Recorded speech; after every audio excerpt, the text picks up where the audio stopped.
How to reset Ariston water heater. First, turn the water heater off. Press the power on/off button on the Ariston heater to switch it off. If your model has a separate electrical isolator, switch that off too. Step 2. Wait a few minutes. Leave the heater powered off for approximately 2 to 5 minutes before restarting it. This gives the electronics and protection system time to fully reset. Step 3. Turn it back on.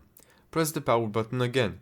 For Ariston models with electronic controls, this off and on procedure is the manufacturer's stated reset method. Step 4. Check the display lights. Look at the control panel. Normal display lights means the reset worked. Error code still displayed means the underlying fault is still present. Lights continuously flashing means the unit may need diagnostics.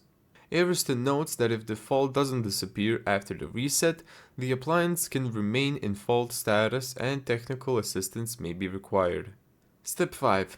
If your model has a physical safety reset. Some Ariston storage heaters have a thermal safety cutoff around the thermostat.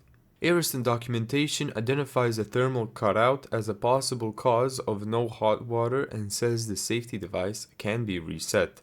Now, if accessing the thermostat or removing a protective cover, turn off electrical power first. The Ariston service documentation specifically warns to turn off power before servicing. Thank you so much for watching this video.